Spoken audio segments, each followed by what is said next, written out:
استاد صاحب جب یہ گفتگو کرتے ہیں تو پہلے تو صرف ٹی ٹی پی یا خوارج کی طرف سے یا پاکستان سے باہر سے سب و شتم ہوتی تھی اور گالی گلوچ کا ایک طوفان تھا جو حضرت استاد صاحب کے پیج پر اور بیانات کے اوپر آتا، لیکن اب جو ہے وہ پاکستان کے اندر سے بھی بہت بڑی تعداد میں سیاسی مذہبی جماعتوں کے کارکن ہیں، دینی حلیہ والے لوگ ہیں، وہ بہت بڑی تعداد میں سب و شتم میں مصروف ہیں، اور تو ان کے لیے حضرت کا کیا پیغام ہوگا اور ان کو کیا میسج دینا چاہیں گے حضرت؟ اس بارے میں پہلی بات تو میں یہ کہوں گا کہ میں جس موضوع پہ لگا ہوا ہوں، جس ایشو پر میری گفتگو ہو رہی ہے، وہ ایشو یہ ہے کہ افغانستان کی جو امارت اسلامیہ ہے، طالبان کی حکومت ہے، وہ پاکستان میں مداخلت کر رہی ہے اور وہ ٹی ٹی پی کو ہر سطح کی مدد کر رہی ہے۔ دوسرا ہے کہ پاکستان میں ٹی ٹی پی یا بی ایل اے یہ پاکستان میں جو دہشت گردی کر رہے ہیں، قتل عام کر رہے ہیں، خونریزی کر رہے ہیں، یہ غلط ہے۔ جی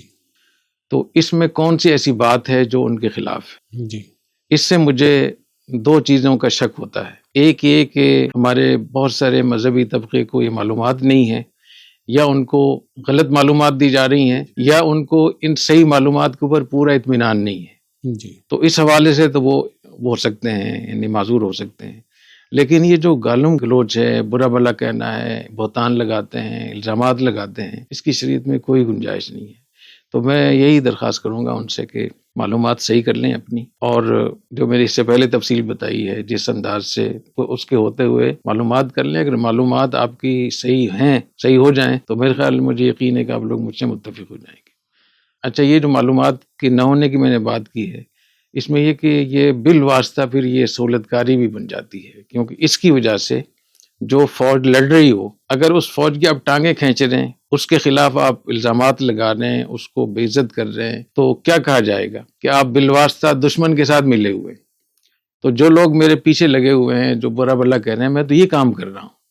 تو کیا اس کا مطلب یہ ہے کہ وہ ٹی ٹی پی کو صحیح سمجھتے ہیں؟ یا افغانستان سے جو اتنے بڑے پیمانے پر در اندازی ہو رہی ہے، وہاں اتنے بڑے پیمانے پہ اس کو سپورٹ کر رہے ہیں؟ تو اس کا مطلب تو یہ ہوا، اور یہی بات میں کہتا ہوں کہ اس جو فوج جنگ سے نبردآزما ہے، اس کے پیچھے پروپیگنڈے کرنا، اس پیچھے تہمتیں لگانا، الزامات لگانا،